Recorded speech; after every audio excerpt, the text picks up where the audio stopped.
Friends, welcome to my another blog. આજે આપણે જવાના છીએ પાવાગઢ અને આ છે બાબુલાલ. તો હેલો, કેમ છો મિત્રો? અમે બધા મિત્રો સાથે અત્યારે પાવાગઢ જઈ રહ્યા છીએ. અત્યારે ઇન્દોર દાહોદ હાઈવે પર છીએ અમે. અમારા મુકેશભાઈ છે, કાંઈક બે શબ્દો વધારે કહે છે. ત્યાં પાવાગઢ મહાકાળી માતાનું મંદિર છે, ત્યાં આજે અમે ફરવા જઈ રહ્યા છીએ, બધા મિત્રો છીએ અને ત્યાં અમે ખૂબ એન્જોય કરીશું. તો ચાલો ગાઈસ, આપણે પાવાગઢ જઈને મળીએ.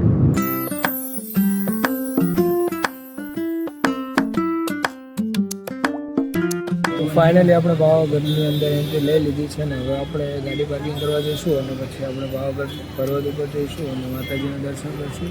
તો આગળના બ્લોગમાં તમે જોતા રહેજો. પહોંચી ગયા છે ને ગાડી પણ પાર્ક કરી દીધી છે. તમે જોઈ શકો છો કે ગાડી પાર્ક થઈ ગઈ છે અને આ બધા તૈયાર થઈ ગયા છીએ. બાબુલાલ દેખાતા નથી. બાબુલાલ ક્યાં ગયા?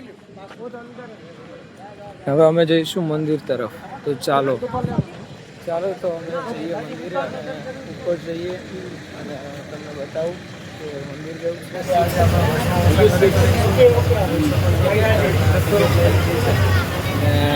અહીંયા બે જણ અહીંયા બેઠા છે અને બે જણ અહીંયા.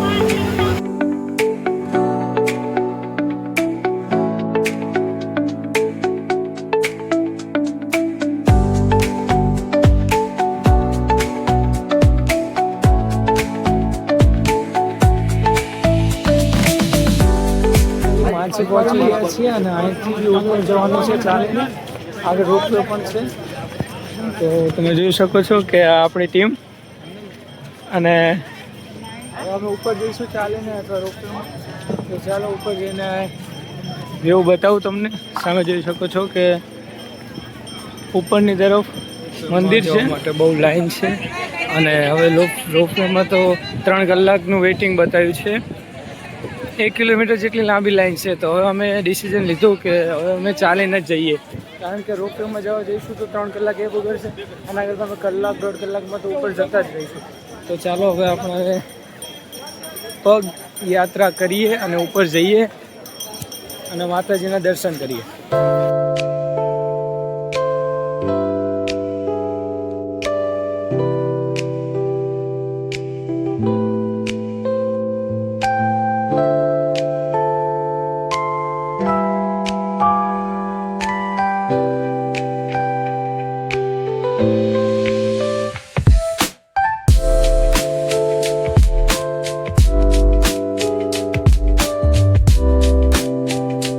સામે મહાકાળી માનું મંદિર છે ઉપર, તમે જોઈ શકો છો.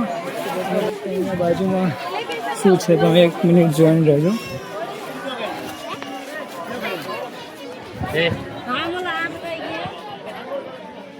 અહીંયાની સ્થિતિ તમે જોઈ શકો છો કે આ કચરો કેટલો છે તમે જુઓ.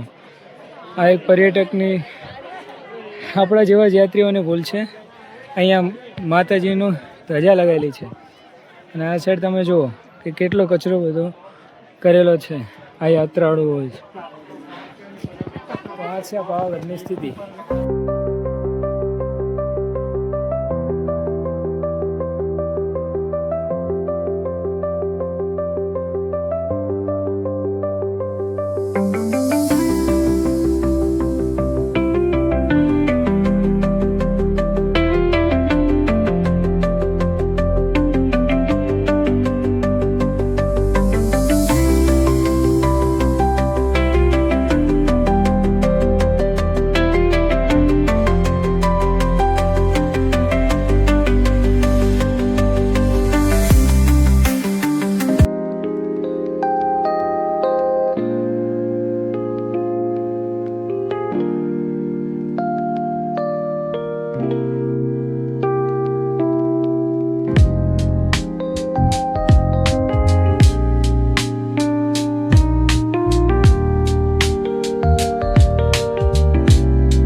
પહેલી વખત પાવાગઢની મુલાકાત લીધી અને તમે જોઈ શકો છો કે પહેલી વખત દર્શન કરીએ જ્યારે કેવો અનુભવ રહે છે. તો મારી સામે છે આ મહાકાળી માતાનું મંદિર અને અહીંયા અમે આવી ગયા છીએ. તો તમે જોઈ શકો છો કેટલી બધી ભીડ છે. તો હવે અમે દર્શન કરીશું અને અમારા બધા માણસો પણ અહીંયા છે લોકો. તો જોઈએ અને દર્શન કરીએ. પહેલાં તો માતાજીના આ મંદિર છે અને આટલી બધી ભીડ છે.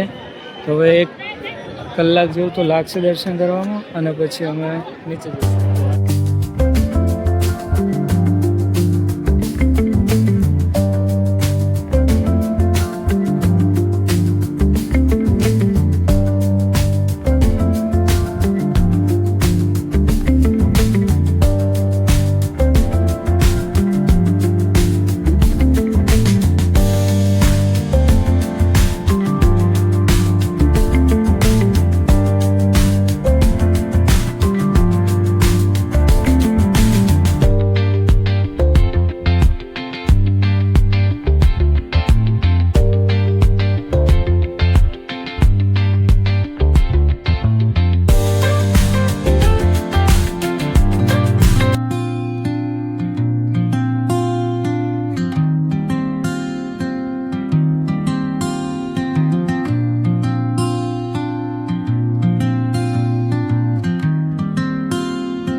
અમે માના દર્શન કર્યા અને હવે અમે નીચે તરફ જવા નીકળી ગયા છીએ અને પ્રકૃતિનો આનંદ લેતા લેતા અમે નીચે જઈશું, કારણ કે અમે આવ્યા ત્યારે બહુ જ મજા આવી, કારણ કે આટલી પ્રાકૃતિક રીતે આ પર્વત અને એની કુદરતી વનસ્પતિઓને બધું જોયું. તો અમે રિટર્ન બી ચાલતા જવાના છીએ અને પછી ઘરે જઈશું.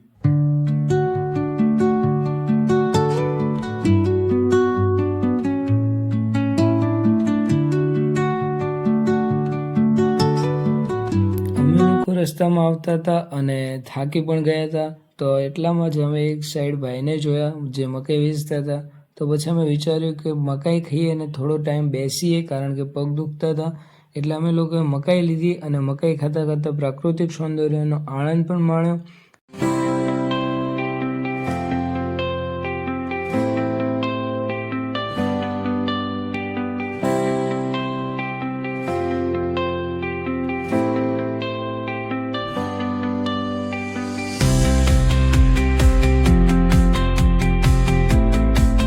ફાઇનલી આપણે આવી ગયા છીએ પાર્કિંગમાં અને ઉપર જઈને હવે નીચે આવી ગયા છીએ. તો ચાલો આમ પડી ગાડી આપણી અને ચલો હવે જઈએ. હવે અમે બધા હવે દાહોદ તરફ જવાના થઈ ગયા છે. સ્ટેચ્યુ ઓફ યુનિટી નેક્સ્ટ વીકમાં જવાનું રાખ્યું છે મિત્રો. એટલે નેક્સ્ટ બ્લોગમાં આપણે સ્ટેચ્યુ ઓફ યુનિટી મળીએ. આવજો, બાય બાય, ટાટા. તો બાય બાય પાવાગઢ.